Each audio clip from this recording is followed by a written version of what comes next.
When Daniel first arrived in the remote Apache village, he had no idea how much his life was about to change. He had traveled many hours through the dry desert roads, guided only by an old map and a promise he made to an elderly Apache man he had once helped in the city. That man, named Naishi, had invited him to visit the tribe someday, saying that a guest who comes with a good heart is always welcome. Daniel never imagined he would take that invitation seriously, yet here he was, standing at the edge of a land filled with ancient stories and deep traditions. The village lay between rocky hills and tall cedar trees. The wind carried a warm, dusty scent, mixed with the smell of burning wood. Daniel felt a strange mix of nervousness and excitement. He had visited many towns before, but nothing felt like this place. This land seemed alive, as if it had a heartbeat of its own. As he walked forward, he noticed a few people watching him from a distance. They did not look unfriendly, but their expressions were calm and careful. Daniel understood why he was an outsider, and they did not know his intentions yet. Still, he hoped he would be accepted. In his heart, he wanted to learn, to understand, and to offer respect. Naiche had told him long ago, in our tradition, a guest must bring honor to the tribe, not gifts, not money, but honor through his actions. Daniel remembered those words clearly. They stayed with him the whole journey, and now they echoed inside his mind as he approached the village. A tall, elderly man stepped forward. His long gray hair was tied neatly, and his eyes were sharp but kind. He introduced himself simply as Koda, a respected elder of the tribe. Daniel greeted him politely, unsure of what would happen next. Koda studied him for a moment before speaking. "You came far. Naisha told us about you. He said you helped him when no one else would." Daniel nodded quietly. He remembered that day years ago, when Naisha had fainted outside a small store in the city. People had walked past him, thinking he was just another tired old man. Daniel had taken him to a clinic, bought him water, and stayed with him until he recovered. He didn't think it was a big act of kindness, but Naisha did. "We welcome you," Koda said, "but in our way. A guest is not only someone who stays in our home. A guest must bring honor, behave with respect, and learn our ways. If you agree to this, you will be part of our family during your stay." Daniel felt relieved. He quickly agreed. Koda motioned for him to follow. As they walked deeper into the village, Daniel saw children playing near a group of small houses made of wood and adobe. Women were preparing food, and a few men were carving wooden tools or fixing baskets. Everyone seemed busy, yet peaceful. The tribe lived simply, but the simplicity carried a quiet beauty. A young boy ran up to Daniel, curious but shy. He looked up and asked softly, "Are you the guest?" Daniel smiled warmly and nodded. "Yes, I am." The boy grinned and ran back to his friends, announcing loudly, "The guest is here." "The guest is here," Koda chuckled. "They have been waiting to see you. It is not often that someone from far away comes here with respect. Many visitors come for the wrong reasons. But Naiche told us you are different." Daniel felt grateful, but also a little anxious. He did not want to disappoint them. Koda led him to a small hut where a fire burned in the center. Inside, the air was warm, and a group of elders sat quietly. Daniel was invited to sit. The elders began to speak in a calm rhythm, telling him about the tribe, their land, and their expectations. One elder, with deep wrinkles that showed years of wisdom, said, "Here, we live by honor. The land feeds us, and we protect it. Visitors must understand this. You will learn our ways while you are here." Daniel listened carefully. He didn't interrupt. Their words felt heavy with meaning, and he knew he had to take them seriously. After the discussion, Koda handed him a small wooden medallion shaped like an eagle. It was carved beautifully, with fine lines showing the feathers and wings. "This," Koda said, "is a symbol of trust. It means you are welcome. But the medallion alone does not bring honor. Your actions will." Daniel held the medallion gently. He felt honored to receive it. Later that afternoon, Daniel was introduced to Naish's family. They welcomed him warmly, offering him food and a place to rest. Naish's daughter, Ayana, explained that Daniel would be staying in a small guest house near their home. She spoke softly but with confidence. Daniel appreciated her calm manner and the way she explained things clearly. As evening approached, the village gathered around a large outdoor fire. The sky turned orange and purple as the sun set behind the hills. The community sat together, talking softly and sharing stories. Daniel felt a sense of unity among them. Even though he was new, no one made him feel like an outsider. Coda called Daniel to sit near the fire. The elder explained that before Daniel could learn their deeper traditions, he must first understand the meaning of honor in their culture.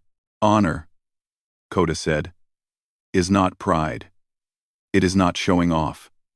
It is living in a way that lifts others. It is choosing kindness even when it is hard. It is helping others without expecting anything in return. It is speaking truth and keeping promises. When a guest brings honor, the whole tribe sees it, and they respect him. Daniel listened carefully. These words stayed with him, settling into his heart. As the fire crackled, the elders shared stories of past guests who had come to the tribe. Some had earned respect through their good behavior, while others had failed and left early. Their stories were not meant to scare Daniel, but to show him the importance of his journey. Daniel realized he was not simply visiting. He was being tested not through challenges or tasks, but through his character. When the gathering ended, Daniel walked toward his small guest house. The night air was cool, and the sound of the wind against the trees gave him a feeling of peace. He sat outside for a moment, looking up at the stars. The sky here seemed bigger, brighter, and more alive than anywhere he had been before. He thought about his life in the city, the noise, the busy routines, the constant rush. Here, everything felt different. Slower, quieter, but more meaningful. Maybe that was why Naichi had insisted that Daniel come. Maybe he wanted Daniel to see another way of living. As he sat there, Ayana approached and handed him a small bowl of warm herbal tea. "It helps you sleep," she said with a gentle smile. "Tomorrow will be your first full day with us. There is much to learn." Daniel thanked her sincerely. She nodded and walked away. He took a sip of the tea. It tasted earthy and calming. He felt warmth spread through his body, easing the tiredness from his long journey. For a moment, he closed his eyes and breathed deeply. The sound of distant drums echoed lightly from somewhere in the village, mixing with the soft rustling of leaves. He felt safe here. More than that, he felt welcome. Before going inside, he whispered quietly to himself, "I will honor this place. I will honor these people." He didn't know exactly how he would do that yet, but he knew he was ready to try. His journey had just begun, a journey of learning, respect, and understanding. And as the night grew darker, Daniel felt something he hadn't felt in a long time. Hope. Daniel woke up early the next morning, long before the sun had fully risen. The sky was still dark blue, slowly turning lighter as dawn approached. He stepped outside the small guest house, feeling the cool air touch his face. The village was quiet, except for the soft sound of birds waking up and the faint rustle of wind passing through the trees. For a moment, Daniel simply stood there, breathing deeply. Everything felt peaceful, almost sacred. He wondered how a place could feel so calm compared to the restless city life he was used to. Soon, he noticed someone walking toward him. It was Coda, the elder who had welcomed him the previous day. The old man moved slowly, but with a steady strength, as if every step carried meaning. He greeted Daniel with a warm nod and said, "You woke early. That is good. The morning is the best time to learn." Daniel smiled politely. "I wanted to be ready." Coda motioned for him to follow. Without asking any questions, Daniel walked beside him. As they moved through the village, they passed small houses where thin lines of smoke rose from chimneys.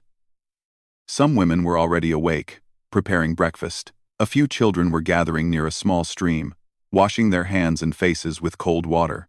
Life here seemed simple but very organized, guided by tradition. Coda led Daniel to a quiet open area on the edge of the village. There, the sun's first light touched the ground, turning the sand a warm golden color. Koda stood still and looked toward the horizon for several moments. Then he said, "Before you learn our ways, you must learn to listen." Daniel wasn't sure what that meant. He thought he had been listening since he arrived. But he kept quiet, waiting for Koda to continue. "Most people hear sounds," Koda said, "but they do not listen. They do not understand what the land is saying. The earth speaks. The wind carries messages.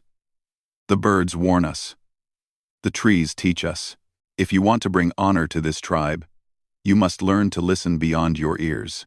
Daniel nodded, though he still felt confused. Koda smiled gently, noticing Daniel's uncertain expression. "It is all right," he said. "Understanding comes slowly. Today, you will observe." For the next hour, Daniel and Koda walked through the surrounding land. Koda pointed out small details that Daniel would have missed on his own tracks in the sand left by animals. Tiny changes in the direction of the wind, the shape of clouds that hinted at the weather to come. Daniel realized that every part of this place was connected. Nothing here was random. Everything carried a meaning. After some time, Koda stopped near a thin tree whose leaves shimmered in the morning light. "We call this the teaching tree," he said. "It bends but does not break. In life, we must be the same. Strong but flexible. Firm but understanding." Daniel touched the tree gently. The bark was rough, but the leaves were soft. He thought about the lesson and felt something click inside him. They walked back to the village, and Koda invited Daniel to join the morning meal. Everyone gathered in a large open space. The breakfast was simple bread, made from corn, fruits, and warm herbal tea. Daniel sat beside Naiche's family. Ayana greeted him with a friendly smile, asking if he had slept well. Daniel nodded gratefully. The kindness he received here felt genuine, and it warmed his heart. After breakfast, Koda introduced Daniel to a group of men who were preparing to repair a broken section of the fence that protected the livestock area. Koda explained, "If you want to bring honor, you must help where help is needed. Work with your hands. Work with your heart." Daniel had never repaired a fence before, but he was willing to learn. The men handed him tools and explained the steps in simple words. Daniel watched, listened, and tried to copy their actions. His hands became dusty, and sweat formed on his forehead under the growing heat of the sun. It wasn't easy work, but the men encouraged him. They laughed together when he made small mistakes, not to mock him, but to show him he was part of the group now. By midday, the fence section was finished, and the men stood back to admire their work. One of them clapped Daniel on the shoulder and said, "Good. You learn fast." Daniel felt proud. It wasn't just the fence he had helped fix, it was the small trust he was beginning to build. After resting for a while, Daniel joined some of the women who were teaching children near the central area. They invited him to sit and listen to a story they were telling. The story was about a young warrior who earned his place in the tribe not through strength, but through honesty and courage. Daniel found himself deeply moved by the tale. It reminded him that real honor comes from character, not achievement. One of the children asked Daniel to share a story from his own life. He hesitated at first, unsure if his experiences were worthy of telling. But then he spoke about the day he met Naiche, the day he decided to help a stranger without thinking twice. The children listened carefully, their eyes wide with interest. Ayana, who was sitting nearby, smiled softly as he spoke. She seemed to appreciate his honesty. In the afternoon, Koda returned to continue Daniel's learning. He explained that the next step was understanding responsibility. Every person in the tribe has a role, Koda said. Young ones learn, adults work, elders guide. A guest must know where he belongs, even if only for a short time. Daniel asked, "So, what is my role now?" Koda looked at him thoughtfully. "Your role is to learn, to help, and to observe. Today, you helped with the fence. Tomorrow, you may help in a different way. Honor grows through small actions. They walked to the river that flowed gently along the edge of the village. Koda bent down and placed his hand in the water. "This river gives us life," he said. "We respect it. We do not waste its gift. Everything here is respected. The land, the animals, the people, even our visitors. That is why we expect honor from those who stay." Daniel crouched beside the river, letting the cool water run over his fingers. It felt pure and refreshing. He understood now why this village felt so balanced. The people lived in harmony, not only with each other, but with nature. As the day went on, Daniel continued to explore the village with Ayana. She showed him the place where they stored food, the area where young people practiced traditional dances, and the small garden where herbs used for medicine were grown. She explained each thing with patience, answering his questions with warmth. Daniel enjoyed learning from her. She spoke with pride about her culture, and Daniel admired that deeply. He could see how much she loved her people and her land. It made him want to understand even more. Later, as the sun began to set, the village prepared for their evening gathering. Everyone came together once again, sitting around the large fire like the night before. Today, however, the atmosphere felt different, more lively. The children played softly nearby, the elders talked quietly, and the men discussed their plans for the next day. Koda asked Daniel to sit beside him again. "Tell me," the elder said. "What did you learn today?" Daniel thought carefully before speaking. "I learned that honor is not only about big things, it is about helping where help is needed. It is about listening, working, respecting the land, and being part of the community." Koda nodded with approval. "Yes. Honor begins inside the heart before it shows in your actions." Ayana joined them and added, "And you learned quickly today. The tribe appreciates your effort." Daniel felt humbled by their kind words. He didn't want praise, he simply wanted to be worthy of the trust they were giving him. As the fire grew brighter, the elders began to share songs of the past.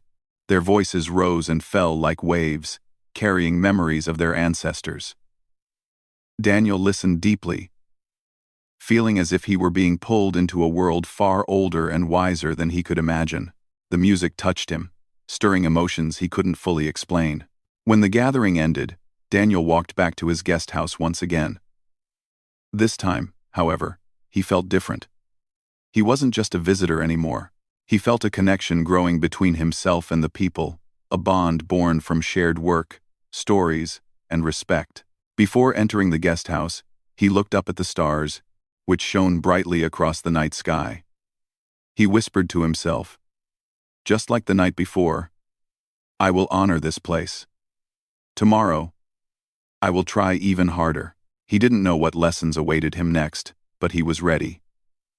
Each day here was shaping him into someone better, someone more patient, more aware, and more grateful. And as he closed his eyes that night, Daniel knew one thing for certain. This village was slowly becoming a part of his heart. Daniel woke up on his third morning in the village with a stronger sense of purpose. The soft light coming through the small window of his guest house made everything feel calm. For the first time in a long while, he felt rested. The peaceful rhythm of the village had started to sink into him, and instead of rushing or worrying like he did in the city, he now woke with curiosity about the day ahead. When he stepped outside, he found Etched sitting on a wooden bench near the guest house. The old man smiled warmly. "Good morning, Daniel. You are beginning to look like someone who belongs here." Daniel sat beside him. "Maybe I do," he said quietly. "I feel like I'm learning something new every day." Naisha chuckled softly. "That is good. But remember, learning never stops here. Even the elders still learn." After a short conversation, Naisha told Daniel that today he would be learning from a different elder named Tala. Daniel had seen Tala before. She was an older woman with silver hair braided neatly down her back. She walked with slow grace and seemed to carry deep wisdom in her eyes. Naisha explained that Tala was respected for her knowledge of healing, herbs, and the stories of the land. If Daniel wanted to understand the tribe's heart, he needed to learn from her. Daniel followed Naish to Tala's small home at the far end of the village. Smoke drifted from a clay pot outside, and the smell of herbs filled the air. Tala was sitting at a low table, sorting leaves into small bowls. When Daniel approached, she looked up with kind eyes. "So," she said gently, "you are the guest who wishes to bring honor." Daniel nodded respectfully. "Yes, I hope I can," Tala smiled. "Hope is good, but action is better. Sit with me." Daniel sat down, feeling slightly nervous. Tala pushed a bowl of green leaves toward him. "These leaves help with pain. Crush them gently like this." She demonstrated with careful movements, then handed Daniel a small stone tool. Daniel tried to follow her example. His first attempt was clumsy, but Tala did not laugh. Instead, she encouraged him, correcting his hand movements with patience. Over time, Daniel began to crush the leaves more smoothly. As he worked, Tala spoke softly. "When we heal someone, it is not only their body we care for their spirit too. If the spirit is tired or sad, the body also becomes weak. That is why a healer must listen to more than words." Daniel thought about this. He remembered the stress he used to carry in the city, late work nights, constant pressure, and no time to rest. Maybe his spirit had been tired without him even knowing it. Tala continued teaching him different herbs, some for fever, some for stomach pain, some for calming the mind. Daniel wrote nothing down, but he repeated her words in his mind to remember them. He wanted to show respect through his effort. As they worked, a young woman arrived carrying a small basket. She greeted Tala warmly and then smiled at Daniel. "Good morning. I am Niol," she said. Daniel returned the greeting politely. Niol explained that she had come to help prepare herbs for an older man who had been feeling weak. Tala asked Daniel to join them. The three of them walked together to the home of the sick man. He was sitting outside on a wooden chair, wrapped in a warm blanket. His face looked tired, but he smiled when he saw Tala. She introduced Daniel, telling the man that he was a guest who wished to learn and bring honor. Daniel felt a gentle responsibility settle on his shoulders. He helped Niol mix herbs and prepare a warm drink for the man. He listened carefully as Tala spoke comforting words and checked the man's pulse. The man thanked Daniel for his help, even though it was a small contribution. Still, Daniel felt meaningful in that moment. For the first time, he understood what Coda meant when he said, "Honor grows through small actions." After visiting the old man, Daniel walked with Tala back to her home. She handed him a small pouch filled with herbs. "This is for you," she said. "It will help you sleep on nights when your mind is too full." Daniel bowed his head gratefully. "Thank you, Tala." She placed a gentle hand on his shoulder. "You are learning well. But remember, learning is not only about doing. It is also about understanding your own heart." Her words stayed with him long after he left. Later in the afternoon, Ayana found Daniel near the central area. She invited him to join a group of young people who were practicing traditional dances. Daniel felt embarrassed. At first he had never danced anything like this before. But Ayana encouraged him gently, saying, "It is not about being perfect. It is about showing respect and sharing joy." Daniel agreed and joined the circle. The young people welcomed him with enthusiasm. They taught him simple steps at first, guiding him with patience. Ayana stood beside him, showing him how to move in rhythm with the drum beats. The drums echoed through the ground, their deep sound vibrating like a heartbeat. Daniel felt awkward at first, but gradually he relaxed. He laughed when he made mistakes, and others laughed with him, not at him. For the first time in a long time, he felt carefree. At one point, one of the young men said, "You dance like someone who is learning to listen." Daniel remembered Coda's words and smiled. Maybe he really was learning to listen, not just with his ears, but with his heart. After the dance practice, Ayana walked with Daniel toward the river. The sky was turning orange, and the sunlight reflected beautifully on the water. They sat on a large flat rock near the riverbank, enjoying the quiet evening breeze. Ayana looked at Daniel thoughtfully. "You seem different from when you first arrived." Daniel looked at the flowing water. "I feel different. I've learned more in 2 days here than I expected. What have you learned the most? She asked gently. Daniel took a moment to think. I've learned that honor isn't about big things. It's not about impressing people. It's about small acts, quiet efforts, and respect. I've learned that listening can teach more than speaking, and I've learned that community is stronger than individuality. Ayana nodded with a warm smile. That is the wisdom of this place. Many visitors do not understand it. Daniel felt grateful that she believed he was learning.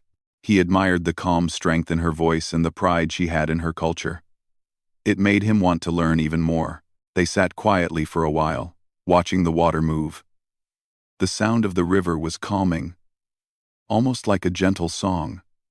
Daniel felt a connection to this land, something he had never felt in his life. It wasn't just admiration, it was belonging.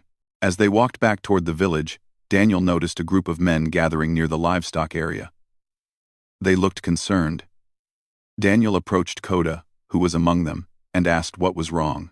One of the fences we fixed yesterday seems to be damaged again, Koda explained. An animal may have pushed through. Daniel stepped forward. I can help, he said without hesitation. Koda nodded approvingly. Good. That is what bringing honor means. Daniel and the men worked together as the sun slowly disappeared behind the hills.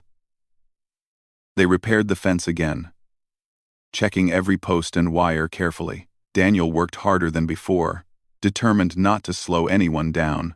The men noticed his effort and respected his dedication. When they finished, the sky was dark, and stars sprinkled the night. The men thanked Daniel for his help, calling him a strong worker. Daniel felt tired, but deeply satisfied.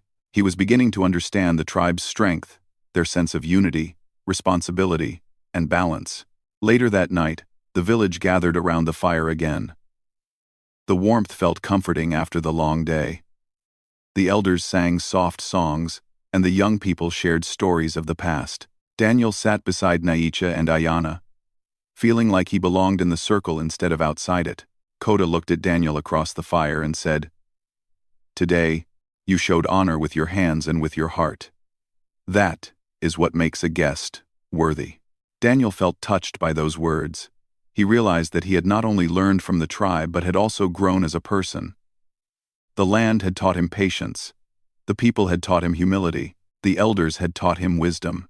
And the community had taught him the true meaning of honor. As the night grew quieter, Daniel leaned back slightly and gazed at the stars above. They shone brighter than he had ever seen, as if celebrating the harmony of the village. He whispered again to himself, I will honor this place. Tomorrow, I will keep learning. His journey was not over. In fact, he felt that something important was still waiting for him. Something that would test everything he had learned so far. But for now, he allowed himself to rest, comforted by the warmth of the fire and the peace of the night. When the new chapter of his life began, it did not start with loud celebrations or sudden success. It began quietly, with a sense of calm that he had never felt before. He woke up each day feeling lighter, as if some invisible weight had finally been lifted from his shoulders. For the first time in many years, he started his mornings with gratitude instead of worry. And this simple change made his entire life feel different. He still had responsibilities and challenges, but now he felt strong enough to face them. Nothing scared him the way it used to. One of the biggest changes came from his own thinking. Earlier, even small problems made him panic. But after everything he had gone through, he realized that fear grows only when a person keeps running from it. When he finally faced his pain, understood it, and accepted it, he learned that strength does not always come from fighting. Sometimes, strength comes from understanding yourself deeply and refusing to give up.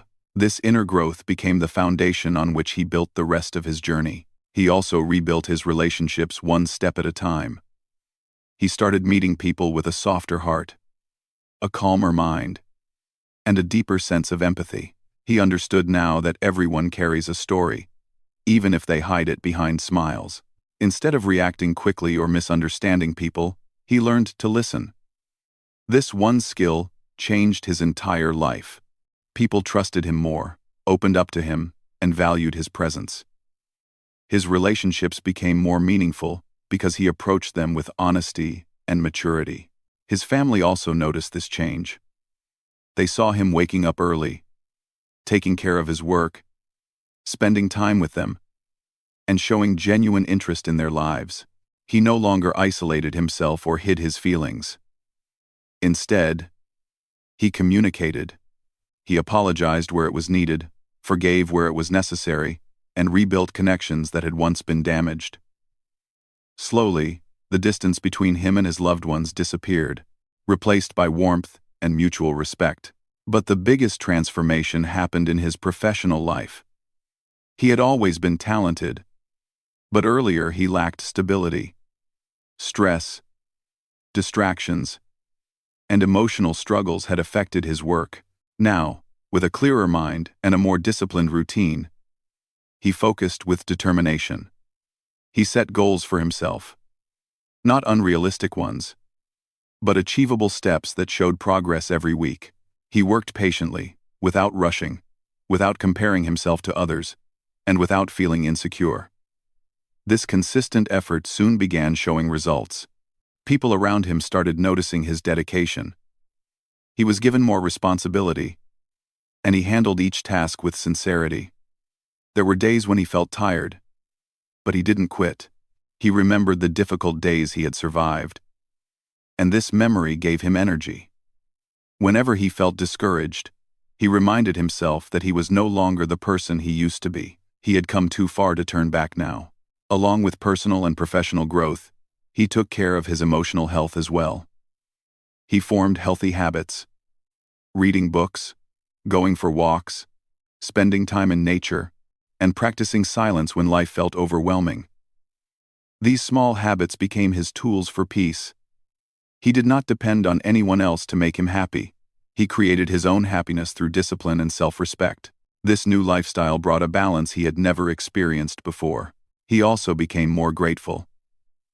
Instead of focusing on what he didn't have, he focused on what he had earned through dedication. He understood that life's beauty lies in small moments, sharing tea with family, enjoying a quiet evening, laughing with friends, or achieving something after hard work. Even on ordinary days, he found reasons to smile. Gratitude truly changed his way of living. Time went by, and his confidence grew. Not the loud kind of confidence that needs to be shown to others, but the quiet confidence that lives inside a person who has survived storms and learned to stand firmly. He no longer needed validation from others. He knew his own worth now. He understood that he was capable, intelligent, and deserving of good things. This self-belief made him unstoppable. Another important shift was how he treated challenges. Before, he used to see them as obstacles that blocked his path. Now, he saw them as lessons.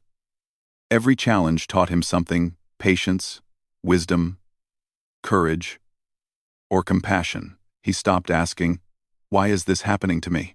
and started asking, "What can I learn from this?"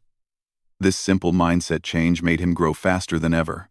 As he continued moving forward, new opportunities came his way, opportunities he once thought were impossible. People wanted to work with him because they trusted his honesty and consistency. He built strong connections, not based on show, but based on genuine respect.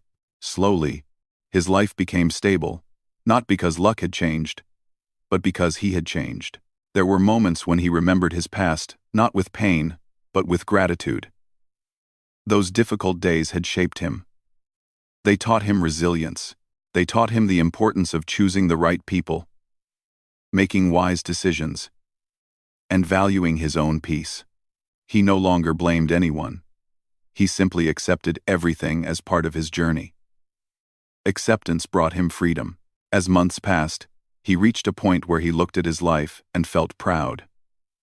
He had rebuilt himself from scratch. He had healed wounds that once felt permanent. He had learned to control his emotions, to stay calm under pressure, and to speak gently even when frustrated.